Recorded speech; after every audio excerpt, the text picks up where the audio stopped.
بسم الله الرحمن الرحيم. مشاهدينا الكرام، السلام عليكم ورحمة الله وبركاته. أهلا بحضراتكم في لقاء متجدد من برنامج قوارير. في كل بيت في قصة ما بين سطور الصمت. في ست بتعدي يومها عادي، لكن جواها ألف سؤال وسؤال. أكثرهم وجع عليها هو سؤال: هو ليه ما بقاش يهتم؟ الحقيقة يا جماعة إن الاهتمام أصبح مش رفاهية، ده أبسط حقوق الشراكة ما بين الزوجين. هو اللغة اللي ما بين السطور كما يقال عنها، والرسالة اللي بتطمن القلب إن أنا موجود، وإن أنا سامعك وشايفك وحاسس بيكي.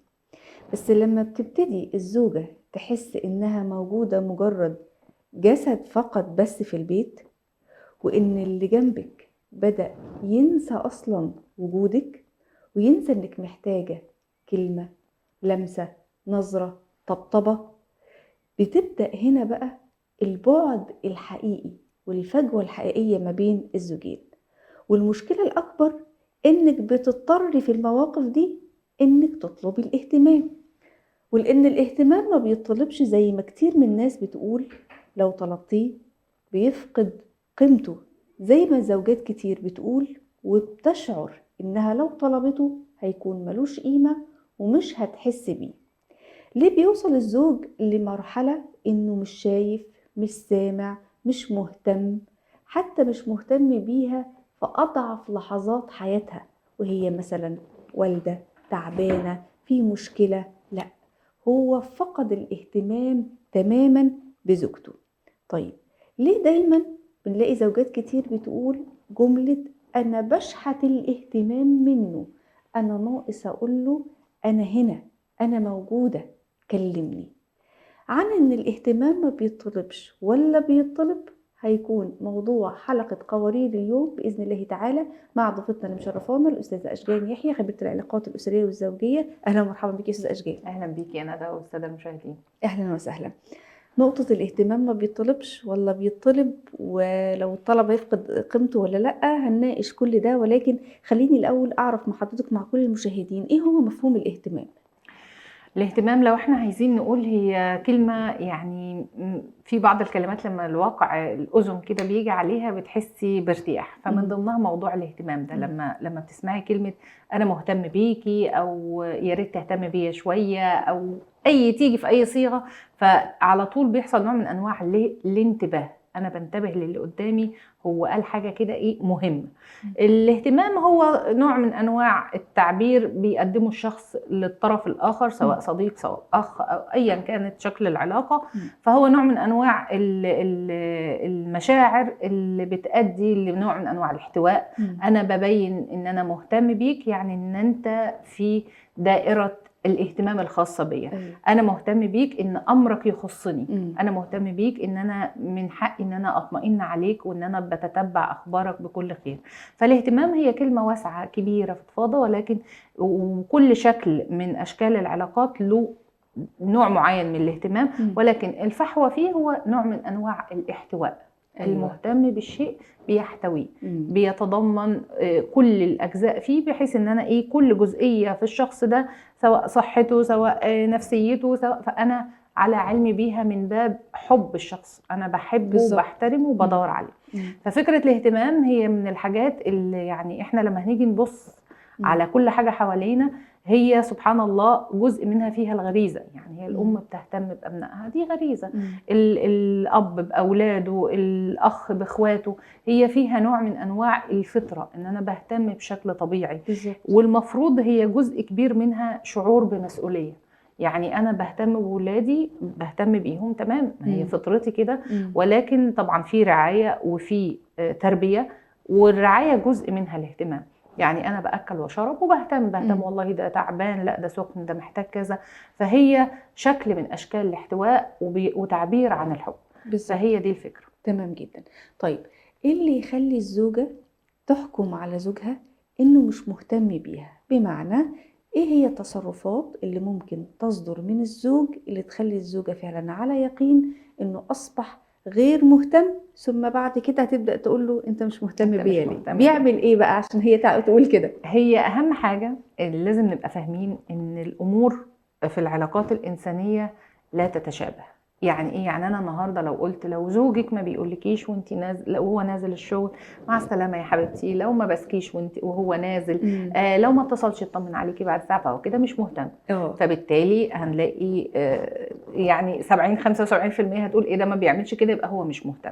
هي تصرفات لا تتشابه من اشخاص، ممكن تتشابه ولكن بتختلف من شخص لشخص. فما ينفعش ان انا اقول هو لو ما عملش ايه يبقى مش مهتم. لان خلي بالك ان المفهوم ده دخل لنا شويه من السوشيال ومن الميديا، ان انا دايما المفروض ان انا اللي قدامي مطالب بكذا، والمفروض لو ما عملش كده فهو من باب التقصير. لان الحاجات دي مؤخرا لو احنا هنقول مثلا من 15 سنه الاخيره هي فبدات تزيد، ده ما جابليش ورد، ده ما اهتمش بيا، ده ما بيسالش، ده مقصر في كذا، ده مش فاجئني زي فلانه، أيوة، ما عمليش الفيديو ده عدى عيد الفلاني، ميلادي، ده عدى عيد شم النسيم، ده عدى طلعت رجب، ده عدى. فتبدا بقى هي باصه للامور اللي هي شايفه الاخريات بالنسبه لها غير. ففكره ان انا عايزاه يهتم، اول حاجه يا جماعه، وبتبقى خط عريض جدا في التعارف بين المخطوبين او العاقدين او اول الزواج، انا بقعد سين مع صاد، البنت مع الولد، وبتقول والله انا بالنسبه لي بحب 1 2 3، لان اللي اشجان بتحبه غير اللي ندى بتحبه غير اللي منى بتحبه، كل واحد بيحب امور مختلفه، ولكن الامور العامه، الخطوط العريضه اللي هي ايه، اللي هي خط كبير جدا، اذا احتاجته الاقيه بس. يعني اذا ارادت منه شيئا وجدت. انا محتاجه حنان الاقيه، انا محتاجه حب الاقيه، انا محتاجه فلوس الاقيها، حتى بالقدر اللي هي المادي والمعنوي والجسدي. فانا كل المطالب الخاصه بالزوجه انا محتاجه منك توفرها لي زي ما هو برضو محتاجها. فبالتالي احنا لما بنقعد مع بعض بنوفر جزء كبير جدا من المشاكل قدام. يعني ايه؟ يعني انا لما انا اقول انا بحب نوع الاهتمام يكون بالشكل ده، انا شخصيه حسيه، لا انا بصريه، انا سمعيه، كل واحده مننا بتختلف من واحده للتانيه بالظبط. والراجل كتير منهم ما عندوش الثقافه قد ايه، هو بالنسبه له مكفي بيته مكفي اولاده بيغطي احتياجاته في هذا الزمن، فهو يعني ملك الملوك انه يقدر يعمل كل حاجه. ان انا مكفي البيت من الاحتياجات، فانا راجل يعني اشكر وكتر الف خير الدنيا. فتمام زي الفل على راسي، بس فكره ان انا في بعض الاحتياجات الاخرى انا محتاجاها، تمام، انا كزوجه بقولها. جمله ان الاهتمام ما بتطلبش، لا بتطلب. لا ده احنا دي لسه دي ليها سؤال خاص لوحدها، لا أيوة. مش هنطلع عليه لوحده، احنا خلينا نشوف بس التصرفات اللي تخلينا فعلا نقول ان الزوج ده مش مهتم، يعني ما لاقيهوش، بس هي حاجات تكون فعلا زي ما حضرتك قلتي قويه وتلفت الانتباه جدا انه فعلا اصبح مش مهتم. ان انا اول حاجه ان انا كنت في اشد الاحتياج ولم اجده، ان هو مش عارف زعلي من فرحي من حزني من اكتئابي ولا يعلم اي شيء. فبالتالي لما الطرف الثاني يبقى مش حاسس هي سعيده والله شكلها عادي، هي بتعيط الوقت تروق، هي متضايقه فخلاص، فبالتالي لا انا كده فاقده شكل من اشكال الاهتمام. لما يعمل الحاجات دي انا احس ان انا محتاجه اوقف بيها، لان كده المركب ماشيه فيها خلل. فلما اكون محتاجه سند باي شكل من الاشكال، يعني لما واحده تقول لا ده انا والدي توفى الله وزوجي ما لقيتوش جنبي، او قال لي ما تزعليش، لا ده انا والدتي تعبانه جدا وقلت له محتاجاك تودينا المستشفى، فقال لي مش فاضي والله يا حبيبتي شوفي تاكسي او روحي انتي، حتى لو انا رحت وطلبت ان هو يطمئن ما بيسالش. ففكره ان انا في لحظات الاحتياج للمراه حتى النفسيه، انا محتاجه حد يطبطب عليا، يقول كبر دماغك انت شايفه فيلم النهارده ومأثر عليكي. فاهم حاجه هي النقاط دي، ان انا في اشد احتياجي ما لاقيهوش، ان هو مش عارف حالتك اصلا، هو لا يلم بها. الثالثه هو بيمارس الضغط عليا، والرابعه بيسفه من مشاعري. فالاربع حاجات دول لما الواحده بتلاقيهم، يعني انا اقول له انا مخنوقه مثلا، او انا عماله بتكلم في حاجه وهم اللي يبص لي وبيقوم رادد اجابات تانية، فانا في حته وانت في حته. او بعض الزوجات بتلاقي ان هي مثلا لما تقول انا مخنوقه او انا متضايقه، طب يقول لها من ايه، تقول له يعني في بعض الزوجات بيبقى هو يعني اكتئاب عام، هرمونات يا ستي. أيوة زي ما بيقولوا.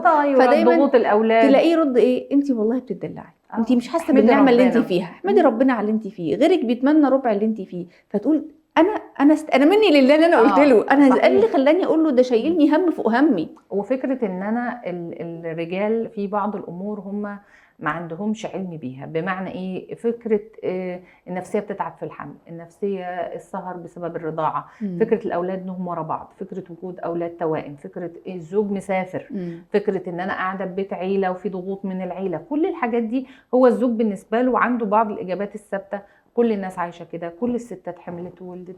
ايه المشكله؟ لان هو شايف، لان هو كراجل لما بتتحقق له الاحتياجات الاساسيه فهو كده حاسس ان 90% من الامور مشيت. يعني انا اكل شارب نايم معايا فلوس في جيبي فكده زي الفل. الحاجات التانية كلها تعرف تتحل. يعني الراجل لما بيبقى موده وحش بينزل يسهر مع اصحابه الدنيا بتفك. الست غير، لان هي مودها وحش ومعاها اولاد لازم تربيهم ومعاها اطفال بترضعهم ومعاها بيت بيتروق ومعاها طبيخ بيتطبخ، فبتحس بلود عليها شويه. طب ما الناس زمان كانت بتعمل ده بأريحية. هو انتوا معقدين الدنيا دلوقتي ليه؟ لان الضغوط دلوقتي غير ضغوط زمان. الراجل زمان كان من 5 في البيت، من 4 في البيت بالظبط، وكل طلبات البيت الراجل بيجيبها. لا الوقت الست بتودي الولاد المدارس وتجيب الطلبات والدروس والطلبات وترجع تنزل. او لو مش هتنزل بتعمل تقعد تذاكر للولاد. وبعدها لو عندها بقى طفل حركي، لا لو عندها بنت كذا، لا حد عنده تمرين، لا ده بيحفظ قرآن. فهي مطالبه انها تسدي كل دول. وفي الاخر خالص في زوج المفروض انت تقدمي له حقوقه. فبالتالي هي حاسه ان هي في طاحونه ولوحدي. هي دي الفكره بالزبط. فلو اتحققوا الاربعه دول عند اي زوجه بنسب مختلفه ممكن هي وقتها بيجي لها احساس او مؤشر انا لوحدي، فانا فعلا فاقده اهتمام. بالظبط كده. طيب نيجي للسؤال المهم، هل فعلا الاهتمام ما بيطلبش؟ طيب هل لو انا طلبته يبقى انا كده بقل من قيمتي؟ هو المفروض ان هو مقدرني ومقدر قيمتي فكده مهتم، المفروض يكون مهتم بيا. انا مش هطلب الاهتمام لانه ما بيطلبش وبيقل من القيمه لو هو الطلب. رايك ايه؟ لا رايي ان هو بيطلب، بس هو شكل الطلب وتوقيته ومراته.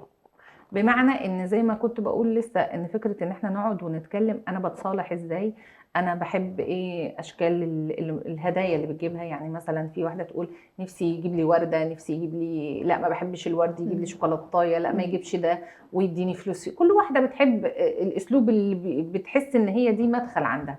ففكره الاهتمام لما انا بقول ده من البدايه فبالتالي انا بوفر عليه. الرجاله بتحب هو احاديه كده، فهي عايز قولي لي 1 2 3، فهي كده عرفته الطرق.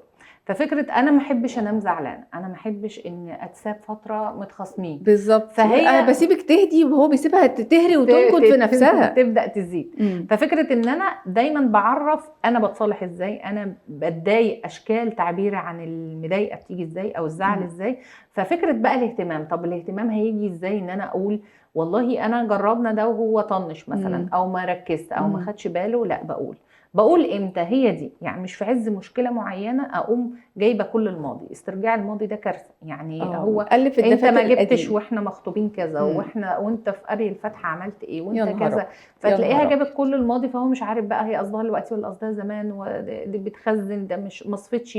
فالراجل ما بيعرفش يجاوب. يا اما هيقلب الترابيزه وهيجيبها هي المسؤوله، يا اما هو هيحاول يدافع عن نفسه او هيسيبها بقى انت حره حاكم وضع غاويه نكد وخلاص. فهي ما نقلبش في ماضي. التوقيت بتاع ان انا بطلب الاهتمام ان هو كلمه اديله حاجه معينه. طب هو انا يعني لو عايزاه يحضني هروح اقول له حضني؟ ايوه قولي له حضني، انا محتاجه ان انت تحضني، محتاجه ان انت تطبطب عليا، محتاجه ان انت تقول لي كلمه اطمئنان، محتاجه تحسسني ان انا ست، محتاجه كذا. فحددي اللي انت عايزاه. رد فعله ممكن في الاول وغالبا بنسبه كبيره ممكن ما بيبقاش مستوعب قوي، ممكن بيحسوا احتياج لحظي او ممكن يكون نتيجه موقف اللي انتم متخانقين بسببه او في تاتش معين او في نفسيه مش كويسه. فغالبا اول مره ما بتبقاش الراجل مستوعب. طب يا حبيبتي خلاص، يا اما هيستهزأ يا اما هياخدها بجد بس مش هيبقى فاهم. فالفكره ان انا قلت ده مره. تاني مرة أهم حاجة إن أول مرة بتيجي في الأزمة، بعد الأزمة مباشرة. يعني إحنا حصلت مشكلة فأنا بقول له بعد إذنك بعد إذنك ما عندتش تسيبني كذا، بعد إذنك بالزبط. نقعد نصفي. المرة التانية بتيجي في لحظة صفا عادية جدا وأنتوا كويسين جدا وبتقولي له أنا محتاجك تكتر من كذا، أنا بالنسبة لي الأمر ده احتياج مهم. أنا عايزة أخرج معاك أكتر من مرة، أنا عايزة أقعد معاك، أنا عايزة أسهر معاك، أنا محتاجاك تسيب التليفون وتقعد معايا ربع ساعة. ده التليفون ده مشكلة المشاكل كلها. فأنتي بتحددي تاني مرة شكل الاهتمام اللي أنتي طالباه، لكن توقيته بيكون مهم. فانت بتقوليه، بتحاولي تعملي له انذار كده ان هو خد بالك انا محتاجه في التوقيت ده الشكل ده. وانا بتكلم احنا مش في خناقه، فهو بتاكدي عليه انك تاخدي اجابه مرضيه. والله ما بقدرش، طب بصي انا اخري في ده اعمل ايه، طب احنا بالنسبه لنا الامر ده. المهم تطلعي منه بحوار مش بامر، باجابه ايوه شافيه. ولا ان انا بيسكتني وخلاص. المره الاولى لما يحصل ان هو انا قلت له طبطب عليا ومشي، فما تقوليش ده لا هي كانت مناسبه الموقف. المره الثانيه لا، احنا بنتناقش، اعمليه موضوع. وفي نفس الوقت يا جماعه مش بس بنطالب، ما احنا بنسال مطالبك ايه.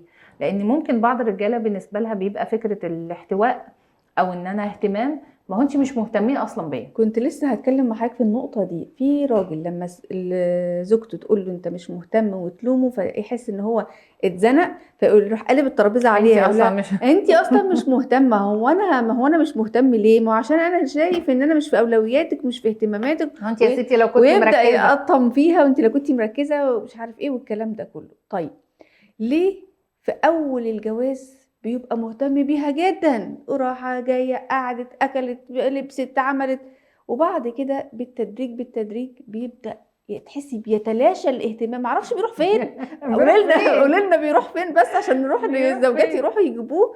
ليه ما بيبقاش فيه نفس الحب والشغف؟ انا عارفه طبعا ان في الاول الجواز غير، البدايات غير، حلاوه البدايه، لكن برضو لابد ان هو يكون فيه متبقي اهتمام، معرفش هو بيروح فين.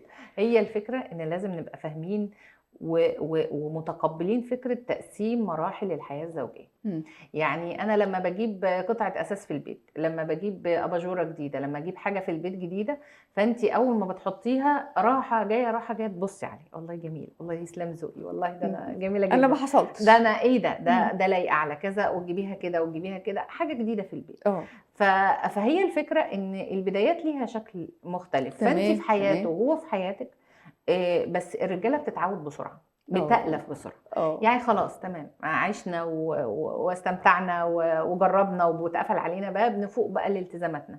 فهي الفكره ان مراحل الحياه الزوجيه كل حقبه زمنيه في الجواز ليها شكل معين، وليها اسلوب معين، وليها طريقه لبس معينه، وليها يعني فكره الناس المتجوزين بقى لهم ما شاء الله 45 سنه مثلا. فهل انتوا يا جماعه ما زهقتوش؟ اكيد زهقوا، يعني في نوع من انواع الملل اكيد، ولكن ايه اللي بيخلي ان احنا واصلين ل 45 او 32 او الارقام الحلوه دي ربنا يديمها على الجميع، انهم واصلين للارقام دي الحمد لله والدنيا كويسه، انهم فهموا المرحله ومتطلباتها، وبالتالي بيأدوها بشكل في نوع من انواع الرضا. يعني وانا عروسه غير وانا معايا بيبي، غير وانا معايا 2، غير وانا معايا 3. وفكره ان انا بتعامل كزوجه وشكل الاهتمام في الاول، يعني انا بقول بتراضى ازاي، بعد كده انت قدرتي تفهمي زوجك من النظره، وبعد كده انت حفظتيه وهو حفظك، تزعل من كذا وبتحب كذا. بعد كده وجود الاولاد، احنا بنتعامل ازاي في وجود الاولاد، اوقاتنا الخاصه واحنا عرايس غير بطفل غير باتنين غير وهم كبار. فهي فهم كل مرحله بتفرق جدا في حياه الزوجين، فلما تفهموها بنسبه كبيره انا بيجي لي نوع من انواع الرضا. اللي بيحصل ايه؟ ان الزوجه ما بتبقاش راضيه او الزوج، فبالتالي انا مش راضي عن حياتي زي ما انت بتقولي كده، بيقلب الترابيزه. طب ليه؟ انا مش مقصره مثلا، طب قول لي ايه طب لو انا مقصره انت ليه ما قعدتش واتكلمت معايا؟ طب انت لو شايله في قلبك كل ده ليه ما قلتيش قبل كده؟ فبالتالي عشان كده بنقول دايما ان احنا نقعد ونتكلم مع بعض، بحيث كل شويه نعرف الدنيا واصله لفين. طيب احنا ما زال معانا محاور كتير، اهمها ايه الاسباب اللي بتخلي الزوج يفقد الاهتمام ومبقاش يهتم ابدا بزوجته؟ أثر ده على نفسية الزوجة وعلى البيت، وهل هو بيبقى واخد باله أصلا من الأثر ده ولا لا؟ الحقيقة انتهت حلقتنا اليوم، لكن بإذن الله تعالى هنكملها في حلقة أخرى. الأستاذة أشجان يحيى، خبيرة العلاقات الأسرية والزوجية، بشكرك شكرا جزيلا على وجودك معانا، شرفتينا ونورتينا، وبإذن الله تعالى على وعد مع كل المشاهدين إن احنا هنكمل مع حضراتكم موضوعنا، موضوع الاهتمام ما بيطلبش، ولكن لحد ما يعني نيجي للحلقة القادمة ونتكلم في الباقي ونشوف الروشتة هي همسة في أذن كل رجل. الستات على فكرة طيبين جدا، وزي ما بيتقال كده بالعامية بتضحك عليهم بكلمتين. انت لو قلت لها حقك عليا، وحشتيني، انت فين، ايا كان الكلمة الحلوة بتأثر. فانت ما يبقاش يعني هي طول النهار طالع عينها في البيت مع الأولاد، واحنا مقدرين مشغولياتك وتعبك، ولكن الكلمة الحلوة زي ما قلنا بتأثر. نسأل الله سبحانه وتعالى انه يجعل بيوتنا جميعا يا رب مليانة بالحب والود والاهتمام. تابعونا بإذن الله تعالى إن شاء الله الحلقة القادمة نكمل فيها موضوعنا، وإلى أن نلقاكم نترككم في رعاية الله وأمنه، والسلام عليكم ورحمة الله وبركاته.